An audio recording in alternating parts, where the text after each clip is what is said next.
sallallahu alaihi wasallam, sallallahu ala Muhammad, sallallahu alaihi wasallam. Ya Nabi salam alaika, ya Rasul salam alaika, ya Habibi salam alaika, salawatullah alaika. Yang baik semua ini berangkat haji, melatih kuntum tumbuh melata sayang. Kameramen coba daya teh buat seolah kami sedang menyeberang laut merah. Napak tilas sejarah Nabi Musa alaihi salam. Sampailah Nabi Muhammad sallallahu alaihi wasallam ke kota Al-Madinah Al-Munawwarah. Ayyu yaumin hadza? Hari apa ini, kata Nabi Muhammad SAW. Kata orang Madinah, hadza yaumun salihun. Ini yang baik, ini hari mulia, ini hari yang agung. Najjallahu fihi Musa. Hari ini Allah menyelamatkan Nabi Musa wa aghraqa fihi Fir'aun. Hari ini Allah menenggelamkan Fir'aun. Peristiwa itu terjadi 10 Muharram. Sedangkan tahun hijrah, hijrah tahun berapa gini? 1000 sampai 2, 1 ingat. Sedangkan peristiwa Nabi Musa itu terjadi pada 3483 tahun yang lalu. Saya ulang sekali lagi, 3483 tahun yang lalu. Sekarang pertanyaannya, mana yang lebih lama? Tahun hijrah atau zaman Nabi Musa? Memang orang kalau habis buka puasa payah berpikir. Mau ulang sekali lagi. Peristiwa hijrah 1442. Sedangkan peristiwa Nabi Musa 3483 tahun yang lalu. Kenapa bisa 10 Muharram? 10 Muharram itu kan datang belakangan. Yang datang belakangan itu tahunnya, sedangkan bulan itu sudah ada sejak lama. Tahunnya yang datang belakangan, sedangkan bulan itu Allah berfirman dalam Al-Quran, A'udzubillahi minasyaitonirrajim, inna iddatasy syuhuri indallah, sesungguhnya jumlah bilangan bulan, isna asyara syahran fi kitabillah, bulannya sudah ada sebelum Nabi Muhammad sallallahu alaihi wasallam. Minha arba'atun hurum, ada 4 bulan haram. Zulqa'dah, Zulhijjah, Muharram, Rajab. Bulan-bulan yang 12 itu sudah ada sebelum Nabi Muhammad sallallahu alaihi wasallam lahir. Makanya Nabi Muhammad dilahirkan tanggal 12 Rabiul Awal, tapi tahunnya enggak ada. Nabi Muhammad lahir tahun berapa? Tahun gajah. Tidak ada tahunnya, karena waktu itu penamaan tahun berdasarkan peristiwa yang terjadi pada tahun itu. Belum ada tahun 1, tahun 2, tahun 3. Tahun apa? Tahun gajah. Kalau kebetulan tahun ini, tahun ikonya lahir. Tahun apa? Tahun masker. Koang lahir tahun apa? Tahun Covid. Tahun Covid apa? Covid-19 boleh. Kalau tahun mukonya lahir 2021. Tahun Covid apa? Covid-20. Paham? Nyambung? Kalau tidak nyambung, tetap ambil teruskan. Nanti putar rekaman itu berkali-kali. Bisa ditonton ceramah Mboko diulang balik. Banyaklah channelnya. Jadi kalau mau bikin channel Lambo, yang lain tidak ada subscribe sakit hati. Bapak Ibu yang dimuliakan Allah Subhanahu Wa Taala. Jadi Nabi Musa alaihi salam menyeberang Laut Merah, maka bersyukurlah orang Bani Israel. Kenapa bersyukur? Karena Nabi Musa selamat dan Fir'aun tenggelam. Itulah dalil kita boleh bersyukur. Kalau ada orang kafir, orang musuh agama Allah, celaka dia, tenggelam. Alhamdulillah, masyarakat Kuntu berpuasa di bulan Muharram tanggal 10 Asyura. Betul? Dari mana Ustaz tahu? Itu tadi makanan bukan main banyak. Bubur pulut hitam, bubur Asyura. Asyura itu Islam, kebijaksanaan lokal. Bagaimana orang kita memuliakan Asyura. Tujuannya dimasak bubur itu untuk apa? Berbagi kepada tetangga, sahabat, kerabat. Karena dianjurkan banyak-banyak bersodakoh. Oh, pula selawat. Selawat elok, tapi piti tidak kalau. Sodakoh. Dianjurkan bersodakoh. Bahkan disebut dengan hari rayanya anak yatim. Kenapa anak yatim hari raya? Sedekah, sedekah. Alhamdulillah, tadi kami lewat di Sungai Pagau. Wah, berhentilah kami memberikan santunan kepada anak yatim panti asuhan Aulia Ikhlas. Memberikan santunan sebanyak berapa paketnya? 23 paket kepada panti asuhan Aulia di Sungai Pagar. Kepada usahawan somad harap menyerahkan santunan. Ambo angkitlah sembako. Lama pula ibu tu menimoy. Jadi sampai awak senyum, awak senyum. Awak puasa, angeknya lama pula. Tapi alhamdulillah sampai. Mudah-mudahan yang mengirimkan sedekah-sedekah itu berkah rezekinya, panjang umurnya. Tahun depan melimpah ruah kami sampaikan lagi. Yang pelit-pelit cepat mati. Jangan diaminkan. Mudah-mudahan ini dapat hidayah. Bapak Ibu yang dimuliakan Allah Subhanahu wa taala. Jadi nan awak laksanakan ini adalah kebaikan. Berada di hari paling baik, bulan Muharram. Bulan mulia, bulan haram. Tanggal baik, tanggal 10. Amal paling baik, amal puasa. Bersama dengan orang baik-baik, orang Kuntu. Betul? Tak mengaku orang Kuntu. Begitulah orang baik. Kalau mengaku tak baik. Begitu dibilang orang Kuntu baik, dia dalam hatinya. Masya Allah, tabarakallah. Mudah-mudahan sampai anak cucu cicit orang Kuntu sampai hari kiamat baik-baik semuanya. Nah, Bapak Ibu yang dimuliakan Allah Subhanahu wa taala, maka Fir'aun itu pun tenggelamlah di Laut Merah. Dulu kata orang, kalau naik kapal laut mau pergi haji dari terusan Suez Mesir ke Jeddah, itu di mana ombak itu yang paling besar waktu naik kapal terasa bergoncang ombak, disitulah tempat tenggelamnya Fir'aun. Abdul Somad kata kawan Nambo, nanti kau naik kapal laut dari Mesir ke Jeddah waktu mau haji, di mana terasa ombak paling besar di Laut Merah, disitulah tempat tenggelamnya Fir'aun. Oh iyalah, waktu mau naik kapal laut tahun 2000, Nambo rasakan sampai ke Jeddah, sodonya kencang. Kita tidak perlu mencari di mana tenggelamnya Fir'aun, tapi yang jelas jasad Fir'aun sampai hari ini kekal abadi. Janji Allah, Allah itu kalau sudah berjanji, innaka la tukhliful mi'ad. Allah berjanji. Apa kata Allah? Al-yawma nunajjika bi badanika. Hari ini aku selamatkan engkau bi badanika. Apa arti bi badanika? Dengan badanmu. Ku selamatkan engkau dengan badanmu. Kamu mesti hati-hati juga. Lu sampai saking semangat jatuh. Malunya viral kok.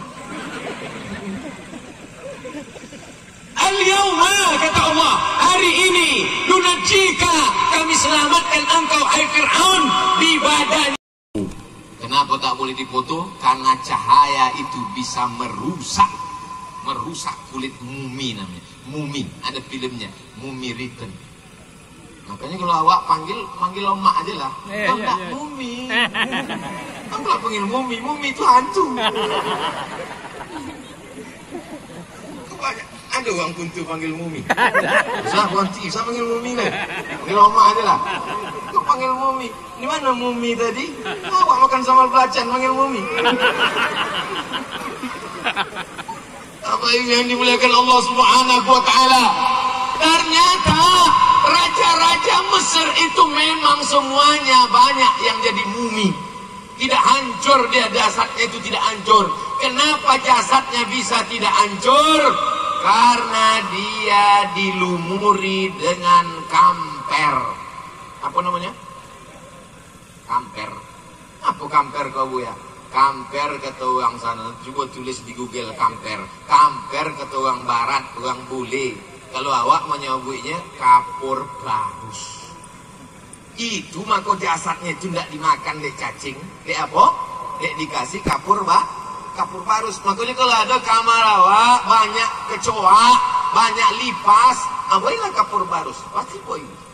Nah, siapa yang ingin tak dimakan cacing, coba makan kapur barus. Pagi sekali, siang sekali, malam sekali. Insya Allah. Qalu nyari dunia. Qalu inna lillahi wa inna ilaihi raji'un. Kapur barus kau tidak ada di Kairo. Kapur barus kau tidak ada di Mesir. Dari mana orang Mesir bisa dapat kapur barus? Ternyata orang Mesir dapat kapur barus di pantai Sumatera. Pantai itu disebut dengan pantai barus. Maka disebut kapur barus. Kalau yang ditulis pasti kapur tulis. Kan kapur barus. Apa sebenarnya yang terjadi Ustaz Abdul Somad? Bahwa orang Mesir sudah menjalin dagang jual beli dari Mesir ke Pulau Sumatera pada masa Fir'aun 3.483 tahun yang lalu. Orang Mesir, orang Arab sudah sampai ke Pulau Sumatera. Di Sumatera ini bukan kaleng-kaleng guys. Sebelum Nabi Muhammad SAW lahir, orang Arab, orang Mesir, orang Afrika Utara sudah sampai kemari. Kenapa? Karena mereka mencari rempah, mencari benda-benda yang tidak ke Pulau Sumatera. Akhirnya ditemukanlah batu nisan. Di batu nisan itu bertuliskan nama tulis Arab Fatimah. Berarti sudah ada perempuan bernama Fatimah meninggal di Barus tahun 200-an Hijrah. Zaman Imam Syafi'i, Imam Malik bin Anas, sudah ada mereka orang Islam sampai. Tapi Belanda tidak mau kita ini Islam lebih awal. Orang Belanda maunya kita ini Islam abad 15. Supaya apa? Supaya dia mudah merubah keyakinan nenek moyang kita. Tapi Alhamdulillah, kuntu menjadi salah satu bukti bahwa Islam datang lebih awal di Pulau Sumatera. Allahu Akbar. Di Barus ditemukan batu nisan 200-an Hijrah. Di Sungai Kampar Kanan ditemukanlah Panglima Najimuddin Al-Kamil. Tertulis di situ meninggalnya tahun 521 Hijrah. Tahun berapa? 521 Hijrah. Panglima Najimuddin Al-Kamil meninggal 521 Hijrah. Di mana? Di Sungai Kampar Kanan. Siapa yang mengatakan ini? Ustaz dapat dari mana? Profesor Dr. Mahmud Yunus. Belajar di Al-Azhar. Dia dapat gelar Syahadah Alamiah. Syahadah Alamiah tertinggi waktu itu di Al-Azhar. Tahun 1925. 20 tahun sebelum Republik Indonesia merdeka. 20 tahun sebelum 17 Agustus 1945 dia sudah mendapatkan gelar alamiah dari Al-Azhar. Dialah yang menulis bahwa ada namanya Najimuddin Al-Kamil meninggal di Kampar Kanan di tepi sungai, kuburnya tertulis 521. Setelah itu dia ceritakan lagi di bawah, dan ada seorang lagi bukti Islam datang awal di Pulau Sumatera. Siapa dia? Syekh Burhanuddin Al-Kamil di tepi sebuah kampung bernama Kuntu pada tahun 610. Bukan kata saya. Abdul Somad tak berani berkata, takut kena bully haters banyak. Mau percaya, alhamdulillah. Tak percaya, nauzubillah. Saudara yang dimuliakan Allah Subhanahu wa taala, Jadi cerita bukti-bukti sejarah ini bukan orang kuntu saja yang membuat, tapi ulama-ulama, profesor-profesor, peneliti-peneliti. Saya berharap ada di antara putra-putri kuntu ini yang akan menggali manuskrip-manuskrip, tulisan-tulisan kuno. Di mana tulisan tentang ini semua berada, Pak Ustadz? Inilah bedanya orang kita dengan orang Belanda. Orang Belanda itu kalau pergi ke suatu negeri, diambilnya tulisan-tulisan kuno, disimpannya, digulungnya, dibawanya ke kopernya, dimasukkannya ke tasnya, dibawanya ke negerinya Belanda, diletakkannya di perpustakaan Leiden Belanda. Isi kopernya kitab-kitab tulisan kuno. Kita dibuka lempuk durian. Sekarang mereka yang punya manuskrip kuno, tulisan-tulisan tangan, kalau kita mau meneliti ongkosnya berapa, masuk ke perpustakaan Leiden berapa. Ustaz Somad cerita tentang Belanda, pernah Ustaz sampai ke Belanda? Masih ragu. Saya tidak masuk langsung dari Belanda, saya ke Swiss dulu. Sampai di Swiss, macam bule-bule itu. Pas mau dicok, teroris. Tidak jadi masuk 5 jam. Untung nggak ditangkon. Untung nggak dikirimnya ke Guantanamo. Saudara yang dimuliakan Allah Subhanahu wa Ta'ala. Tapi insya Allah anak-anak kuntu nanti akan ada yang meneliti, dibukanya. Saya bukan ragu dengan penelitian Profesor Mahmud Yunus, tapi kita mesti ada bukti-bukti ke depan. Ada di antara anak kuntu ini nanti yang mendapatkan gelar filosofi doktor sejarah Islam. Tulislah, bangkitkan semangat kalian. Maka setiap anak-anak tadi saya sapu kepalanya, setiap anak-anak tadi bersalaman, setiap anak-anak tadi bergambar. Apa tujuan Ustaz Somad? Mudah-mudahan ketika dewasa dia akan ingat, dulu Abdul Somad waktu datang ke kampung kami, disapunya kepalaku untuk almarhum Abdul Somad Al-Fatihah. Kirimnya, itu yang akan kekal abadi. Video-video ini akan hilang Abdul Somad, tapi anak-anak kecil yang menjadi orang pemimpin peneliti di masa akan datang, mereka yang akan menetes amal pahala mengalir seperti tetesan embun di tengah gurun pasir yang panas. Amin ya Rabbal. Tapi yang tak dapat foto-foto tadi jangan pula dikutuk Abdul Somad. Mudah-mudahan Abdul Somad stroke 6 bulan. Saudara yang dimuliakan Allah Subhanahu wa Ta'ala. Nah, selama Ustaz di kuntu ini apalah yang Ustaz amat-amati, yang Ustaz tengok-tengok. Kita hari ini hidup pun kadang tak disapa orang. Betul? Hidup pun kadang tak dipedulikan orang. Jadi kalau alim ulama meninggal, mengalir pahalanya. Yang punya duit, saya bukan alim ulama Pak Ustaz, tapi ada hasil sawit nih Pak Ustaz, kasihkan. Berapa ton hasilnya? Ya 15 kilo brondol Pak Ustaz. La yudraku kulluh, la yudraku kulluh. Kalau tak bisa kasih semua, jangan tinggalkan semua. Apa yang bisa kau bangun? Saya mau bangun masjid Pak Ustaz. Bangun satu masjid. Masjid tak bisa Pak Ustaz. Kubahnya, kubah terlalu besar Pak Ustaz. Pintunya, pintu tak bisa juga Pak Ustaz. Kosennya, kosen tak bisa juga Pak Ustaz. Batu batanya tak juga bisa Pak Ustaz. Batu kerikelnya banyak di sini, tak usah beli. Pasirnya, tolong masukkan duit ke kotak-kotak itu. Hati-hati yang keras ini dilembutkan dengan sholawat. Sallallahu ala Muhammad, sallallahu wasallam, sallallahu ala Muhammad, sallallahu alaihi wasallam. Nanti duitnya bukan untuk yang lain, hanya akan dipakai untuk masjid. Dia bernilai wakaf. Wakaf tidak boleh diwariskan, wakaf tak boleh dihibahkan, wakaf tak boleh dijual belikan.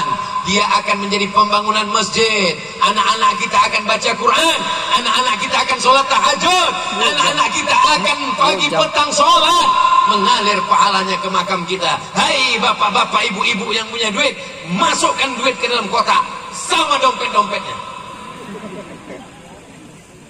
Yang dimuliakan Allah Subhanahu wa Ta'ala. Masya Allah, kotak terus berjalan. Coba hitung Pak Babin Kamtip Mas. Oh, Ustaz Somad curiga sama orang kuntu ya? Tidak, kejahatan terjadi bukan hanya karena ada niat dari pelakunya. Ambo tidak diberitahu bahwa tablik akbar di kuntu ada tablik akbar. Yang ada itu dalam programnya ziarah, habis itu duduk-duduk bersama tokoh masyarakat. Tiba-tiba ada tablik akbar. Ini berapa hari pengumumannya, Pak? Ternyata ini tidak ada pengumuman. Orang kuntu tidak dibuat pengumuman, yang datang sejauh mata memandang. Masya Allah, tabarakallah. Ini nikmat yang besar. Tadi yang bertanya, kuntu ini kecamatan? Enggak, Pak Ustaz. Desa. Penduduknya berapa? Penduduknya sekitar 4.000. Penduduknya 4.000 yang datang segini. Di tempat lain penduduknya 4 juta, jamaah 4 baris. Ini menunjukkan kuntu negeri ulama, kuntu negeri orang soleh, kuntu negeri orang baik. Orang ramai sudah datang. Ini membuktikan berapa ibu-ibu yang malam ini kehilangan sinetron Korea. Jihadnya luar biasa. Oleh sebab itu maka ini mesti kita jaga. Anak-anak jangan sampai kena narkoba. Anak-anak jangan sampai kena LGBT. Betul? Pak Ustadz, tadi saya acara pernikahan LGBT. Hah? Ada orang nikah LGBT di Riau? Iya. Kok bisa nggak ditangkap polisi? Malah dikawal polisi, Pak Ustadz. Gimana LGBT dikawal? Maksudnya LGBT laki-laki dengan laki-laki, bukan Pak Ustadz. Terus apa? Laki gomok, bini tipis. Jangan pula nanti ada tetangga lalu besok ada menyesal Pak saya nyebut itu. Saudara yang dimuliakan Allah Subhanahu wa taala. Oleh sebab itu maka mudah-mudahan anak-anak kuntu selamat dari seks bebas. Anak-anak kuntu tak ada yang kena LGBT homoseksual. Anak-anak kuntu tak ada yang kena narkoba. Kenapa anak kuntu tidak kena narkoba? Karena perdesnya mantap. Peraturan desa yang tertangkap langsung dipesantrenkan. Apa pesantren itu, Pak? Masuk penjara. Tangkok serahkan ke polisi. Setuju? Oh, bilang tak setuju gimana? Udah disahkan perdes. Saudara yang dimuliakan Allah Subhanahu wa taala, peraturan desa yang menyelamatkan anak-anak muda desa, itu yang akan menyelamatkan kepala desa dari neraka jahanam. Betul? Tapi kepala desa yang tak peduli, dia akan dituntut di hadapan Allah. Dia ingin hanya senang orang banyak supaya dia dipilih. Dia tak peduli rakyatnya celaka. Dia tak peduli anak-anak menjerit kena narkoba. Sampai emak-emak masak sarapan pagi nasi goreng yang tak masak-masak. Kenapa tak masak-masak? Rupanya tabung gas dijual anak untuk narkoba. Ini fakta, guys. Ini bukan mitos. Ini kenyataan. Dimasukkan, disekolahkan. Anak ibu sekarang di mana? S2 di Bandung. Hah? S1-nya nggak selesai. Iya, S2 di Bandung. Rupanya S2 di mana? BNN, Badan Narkotika Nasional. Alhamdulillah, desa. Hai, kepala desa dari Sabang sampai Papua. Datang kalian ke Kuntu untuk studi banding bagaimana cara membuat perdes peraturan desa. Allahu Akbar. Allahu Akbar. Tepuk tangan lah untuk Pak Wali. Semangat Pak Wali. Kalau udah tepuk tangan artinya setuju. Jangan nanti anak-anak muda ini unjuk rasa. Biarkan kami sakau.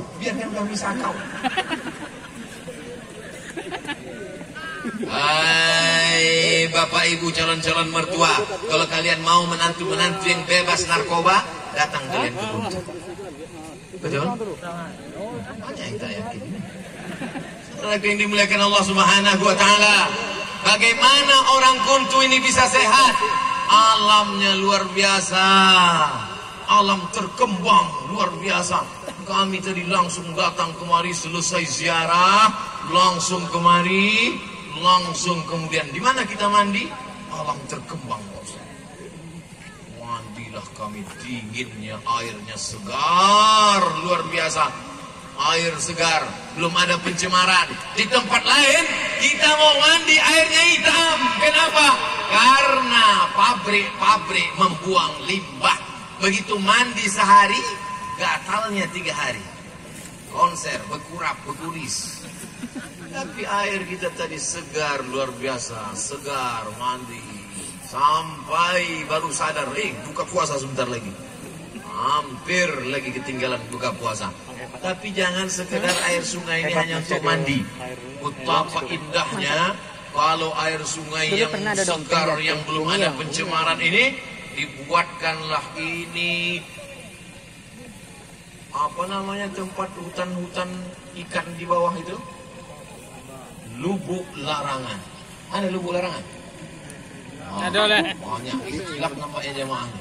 Ada lubuk larangan? Ada. Ada Pak Ustaz. Tidak sinkron antara hati dengan kepala.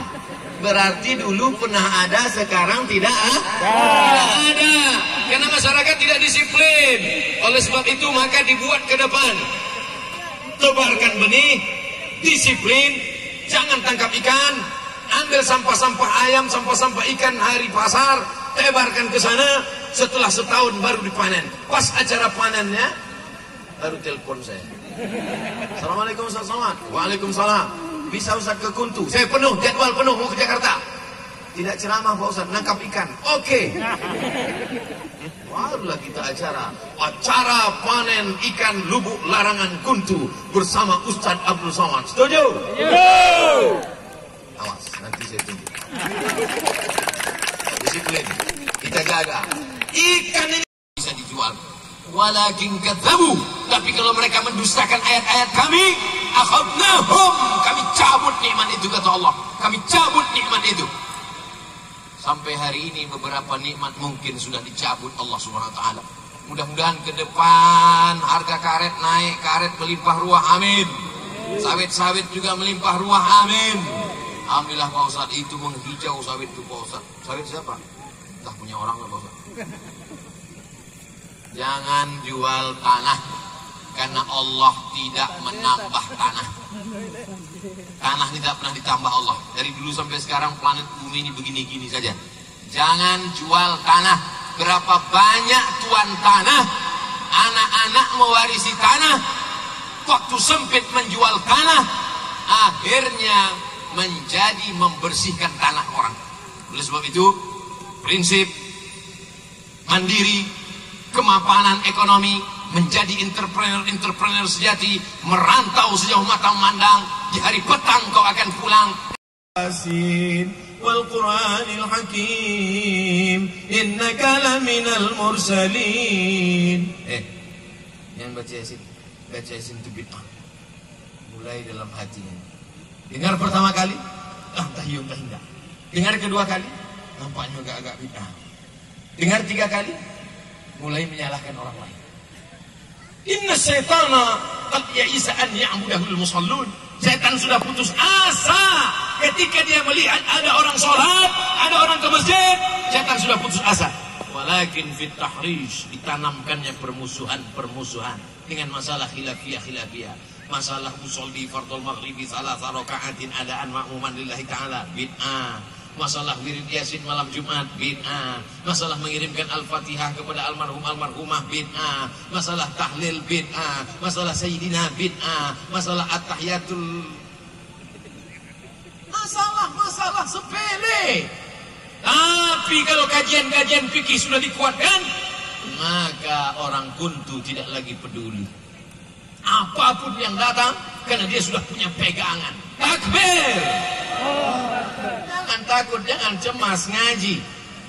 Sekali kau katakan, kau yakini bahwa ini benar, akidahnya Ahlus Sunnah wal Jamaah Imam Abul Hasan Al-Asy'ari, fikihnya mazhab Muhammad bin Idris Asy-Syafi'i, tasawufnya Sunni, apalagi ada tuan-tuan guru mursyid. Zikir, afdhalu zikri fa'lam annahu la ilaha illallah. Kalau ada orang kuntu tak bisa berzikir, musibah besar. Kenapa? Tarekat ada, mursyid ada, tuan guru ada, tinggal belajar, mengambil zikir. Kalau di tempat lain mungkin, hai manusia, kata malaikat, kenapa kau tak tahu berzikir? Karena di sini orang semuanya main sepak bola. Tapi di kuntu, kau orang mana? Orang kuntu. Kenapa tak tahu berzikir? Masuk ke neraka jahanam 2 kali lipat. Kenapa? Karena dia tak peduli. Karena dia tidak mau perhatian. Karena dia tidak mementingkan persatuan. Oleh sebab itu jaga persatuan-persatuan ini. Iya Pak Ustadz, tapi kan ini mami ini baca-baca nih dari dulu nggak pernah dijelaskan dalilnya. Yasin itu Quran apa tak Quran? Saya tanya sekali lagi, Yasin itu Quran apa tak Quran? Quran. Yasin itu Quran. Yasin wal Quranil Hakim. Kenapa Yasin yang selalu dibaca orang? Karena Yasin itu qalbul Quran. Likulli syai'in qalbun. Setiap segala sesuatu punya hati. Wa qalbul Quran Yasin. Hatinya Al-Quran adalah Yasin. Hatinya dulu disentuh, ya baru yang lain Al-Baqarah, Ali Imran, An-Nisa, Al-Maidah. Baca Yasin nggak salah, seumur hidup baca Yasin masalah. Baca Yasin pindah rumah baru nggak masalah, tapi nunggu pindah rumah baru baca Yasin masalah. Nah, oleh sebab itu saya tidak pernah menyalahkan orang baca Yasin, membid'ahkan orang baca Yasin. Saya ceramah di salah satu kampung, itulah rasanya kampung yang paling jauh setelah Pekanbaru. Habis jalan aspal, masuk jalan semen, masuk jalan tanah, tak bisa mobil masuk, naik motor dalam. Masuk penceramah kemari Pak Ustadz, kata dia. Apa ceramah dia? Kata dia baca Yasin bid'ah. Terus kami sudah tak Yasinan 2 tahun tak buka Quran sama sekali. Itu dulu kan dibuat ulama baca Yasin itu sebagai pancingan supaya orang mau buka Quran, supaya bapak-bapak malam Jumat tidak cuma main gaple, supaya tidak duduk sembarangan, tapi supaya mau buka Quran. Yasin hatinya, kalau sudah kau sentuh hatinya, sentuhlah dia tepat di hatinya, dia akan jadi milikmu untuk selamanya. So sweet. Nah, oleh sebab itu maka baca Yasin, tapi baca juga yang lain.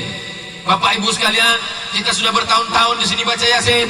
Maka pertemuan sore ini wirid ibu-ibu, kita tidak lagi baca Yasin, tapi kita baca tafsir surat Yasin. Yasin sallallahu alaihi wasallam. Nah, kenapa pula Yasin ini sallallahu alaihi wasallam? Kenapa setelah baca Yasin sallallahu alaihi wasallam? Rupanya Yasin itu adalah salah satu daripada Nabi Muhammad sallallahu alaihi Salatullah salamullah ala Rasulillah. Salatullah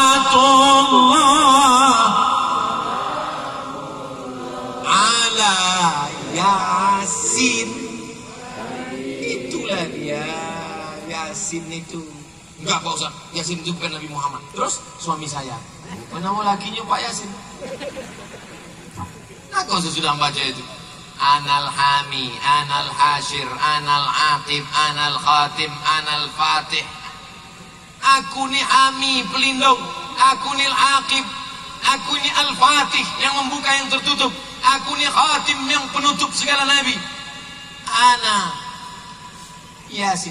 Nanti kalau masuk ke Masjid Nabawi, tengok itu kaligrafi, masuk dari pintu Babus Salam, tengok kaligrafi di situ, ada di situ ditulis Yasin, Toha, di antara nama-nama Nabi Muhammad sallallahu alaihi Yasin wal Qur'anil Hakim. Demi Al-Quran. Al-Quran ini kalam Allah, bukan dari kepala manusia, bukan dari hati manusia, bukan dari bisikan jin dan setan, bukan kopian dari pendeta-pendeta, tapi ini kalam Allah. Wal Qur'anil Hakim. Innaka sallallahu alaihi wasallam. Sallallahu ala Muhammad. Sallallahu alaihi wasallam. Ya Nabi salam alaika. Ya Rasul salam alaika. Ya Habibi salam alaika. Salawatullah alaika. Mudah-mudahan semua ini berangkat haji dan umrah. Labbaik Allahumma labbaik. Labbaik la syarika laka labbaik. Innal hamda. Besok pagi nanti. Terima kasih. jangan bubar dulu karena kita aminkan doa dari alim ulama, tuan-tuan guru kita. Terima kasih. Wassalamualaikum warahmatullahi wabarakatuh.